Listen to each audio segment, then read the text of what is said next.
Materi hari ini mengenai rujukan akseptor bermasalah ya. Jadi, mmm, dalam pelayanan KB, tentu ada beberapa hal yang memang tidak bisa kita lakukan sendiri. Misalnya, ada beberapa kasus-kasus yang memang terjadi selama pelayanan KB yang bukan merupakan kewenangan bidan sehingga memerlukan, rujukan gitu. Nah, rujukan akseptor bermasalah ini bisa dilakukan kalau misalnya ada efek samping berat atau terjadi ketidakcocokan metode yang tidak bisa diatasi di fasilitas kesehatan primer, ataupun terjadi komplikasi gitu ya. Nah, itu harus dirujuk supaya, menghindari atau mencegah terjadinya, dampak buruk nantinya kepada pasien atau kepada klien.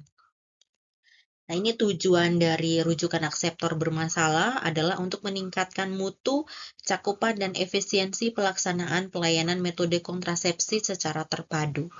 Perhatian khusus terutama ditujukan untuk menunjang upaya penurunan angka kejadian efek samping, komplikasi, dan kegagalan penggunaan kontrasepsi. Ya, jadi kalau misalnya ada akseptor yang memang membutuhkan proses rujukan dan memang kita tidak bisa melakukan itu di fasilitas kesehatan primer, maka itu perlu dirujuk untuk mendapatkan penanganan lebih lanjut.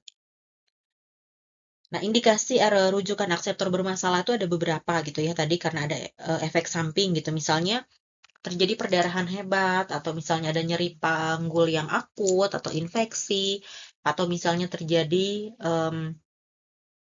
keluhan yang kronis gitu ya, misalnya mual muntah berlebihan, atau misalnya gangguan psikologis, atau misalnya ada kondisi medis lain, misalnya ada penyakit baru yang timbul gitu ya, dengan metode kontrasepsi yang digunakan, nah itu yang memang butuh untuk dirujuk. Lalu kemudian tata laksananya seperti apa? Nah, di sini rangkaian jaringan fasilitas pelayanan kesehatan dalam sistem rujukan itu berjenjang dari yang paling sederhana di tingkat keluarga sampai satuan fasilitas pelayanan kesehatan nasional dengan dasar pemikiran rujukan ditujukan secara timbal balik ke satuan fasilitas pelayanan yang lebih kompeten, terjangkau, dan rasional serta tanpa dibatasi oleh wilayah administrasi. Jadi, prosedur rujukan itu memang dimulai dari fasilitas kesehatan primer dulu gitu ya. Misalnya pada fasilitas kesehatan primer ternyata tidak bisa ditangani, maka dirujuk ke fasilitas kesehatan selanjutnya gitu ya, jadi berjenjang. Nah, rujukan medis dapat berlangsung yang pertama internal antara petugas di satu puskesmas gitu, itu bisa terjadi, atau antara puskesmas pembantu, antara masyarakat dan puskesmas, antara satu puskesmas dan puskesmas lainnya, atau antara puskesmas dan rumah sakit, internal antara bagian atau unit pelayanan dalam satu rumah sakit, lalu antara rumah sakit, laboratorium, atau fasilitas pelayanan lain, dan rumah sakit, laboratorium, atau fasilitas pelayanan yang lain.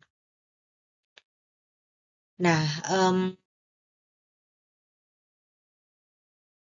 sebelum rujukan ini bisa dilakukan, pada saat selesai pemasangan KB, diharapkan akseptor itu aktif melakukan konsultasi gitu ya, kepada petugas kesehatan untuk mengantisipasi kalau misalnya ada keluhan, itu bisa ditangani lebih awal gitu ya, atau bisa ditetapkan apakah ini bisa ditangani atau justru harus dirujuk untuk mendapatkan penanganan medis yang lebih tepat. Nah, untuk prosedur rujukan sebelum kita ke jaringan fasilitas pelayanan kesehatan, prosedur rujukan itu yang pertama harus ada penilaian dulu dari petugas kesehatan. Jadi misalnya ketika pasien itu menyampaikan keluhannya, itu harus dinilai dulu gitu ya dari anamnesa dan pemeriksaan fisik gitu ya. Apakah betul masalah yang dihadapi oleh pasien, kemudian penanganan awalnya seperti apa? Pertolongan pertamanya seperti apa untuk keluhan tersebut? Lalu kemudian bisa dilakukan konseling. Misalnya, oh ternyata memang tidak bisa nih dari penanganan awal. Jadi dilakukan konseling untuk alasan rujukannya apa. Lalu juga selanjutnya baru kita menentukan alur untuk rujukannya gitu ya. Karena tadi kalau misalnya alur rujukan itu kan harus berjenjang ya. Di sini ada jenjangnya. Misalnya dari tingkat rumah tangga itu pelayanan kesehatan oleh individu atau oleh keluarganya sendiri gitu. Lalu ke tingkat masyarakat, kegiatan swadaya masyarakat dalam menolong mereka sendiri oleh kelompok paguyuban, PKK, posyandu, dan sebagainya.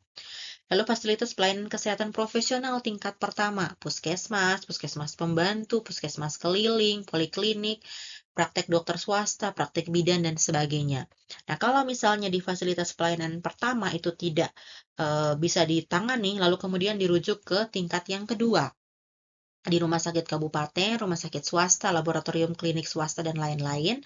Kalau misalnya di sini pun tidak bisa tertangani, lalu selanjutnya ke vaskes yang tingkat ketiga, rumah sakit kelas B dan A, serta lembaga spesifikasi swasta, lab kesehatan daerah, dan lab klinik swasta, dan lain-lain. Nah, di sini dikatakan bahwa rujukan bukan berarti melepaskan tanggung jawab dengan menyerahkan klien ke fasilitas pelayanan kesehatan lainnya. Akan tetapi, karena kondisi klien yang mengharuskan pemberian pelayanan yang lebih kompeten dan bermutu melalui upaya rujukan. Ya, jadi perlu untuk disampaikan kepada pasien bahwa ketika kita merujuk bukan berarti kita melepaskan tanggung jawab. Tapi ketika kita merujuk, artinya kita merasa bahwa kita sudah tidak mampu menangani hal tersebut. Bisa jadi karena itu bukan kompetensi kita, atau juga mungkin itu membutuhkan penanganan yang lebih efektif di pelayanan kesehatan yang jenjangnya lebih tinggi. Nah, itu perlu disampaikan kepada pasien supaya pasien itu tidak salah mengerti. Karena tadi kan di prosedur rujukan itu harus ada konseling gitu ya, kita harus menjelaskan alasan rujukan itu apa. Nah, itu harus disampaikan dengan jelas kepada pasien dan juga kepada keluarga pasien supaya tidak salah persepsi gitu ya dalam menanggapi arti dari rujukan itu. Nah, ini persiapan rujukan yang perlu diperhatikan adalah konseling tentang kondisi klien yang menyebabkan perlu dirujuk. Ya, tadi misalnya, apakah terjadi karena komplikasi dari penggunaan KB-nya, ataukah karena ada keluhan kronis misalnya, atau ada kondisi medis lain yang misalnya membutuhkan untuk pasien ini dirujuk. Nah, itu harus dikonselingkan kepada pasien dan juga kepada keluarganya. Lalu konseling tentang kondisi yang diharapkan diperoleh di tempat rujukan. Lalu informasi tentang fasilitas pelayanan kesehatan di tempat rujukan yang dituju. Misalnya, karena ini bukan kewenangan bidan, misalnya dia datang ke praktek mandiri bidan, maka dia harus dirujuk ke rumah sakit misalnya, di jenjang yang lebih tinggi, supaya dia mendapatkan penanganan yang lain, karena ini sudah tidak bisa ditangani oleh bidan. Kemudian pengantar tertulis kepada fasilitas pelayanan yang dituju mengenai kondisi klien saat ini, dan riwayat sebelumnya serta upaya atau tindakan yang telah diberikan. Ya, jadi pengantar rujukan itu memang penting untuk ditulis gitu ya. Di situ disampaikan kondisi kliennya seperti apa, kemudian penanganan awal yang sudah dilakukan apa gitu, dan riwayat pasien ini sebelumnya seperti apa. Bila perlu, berikan upaya mempertahankan keadaan umum klien, apa saja yang sudah dilakukan. Bila perlu, karena kondisi klien dalam perjalanan menuju tempat rujukan harus didampingi perawat atau bidan. Nah, ini penting gitu ya, misalnya untuk mengantisipasi ada kejadian lain yang tidak diharapkan selama proses rujukan. Menghubungi fasilitas pelayanan tempat rujukan dituju agar memungkinkan segera menerima rujukan klien.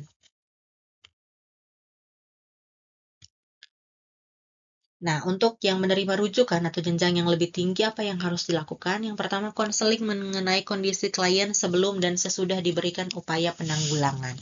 Ketika misalnya sudah ditangani di tempat rujukan, itu harus juga dikonselingkan kondisi klien sebelumnya seperti apa, lalu setelahnya itu seperti apa. Nasihat yang perlu diperhatikan klien mengenai kelanjutan penggunaan kontrasepsi.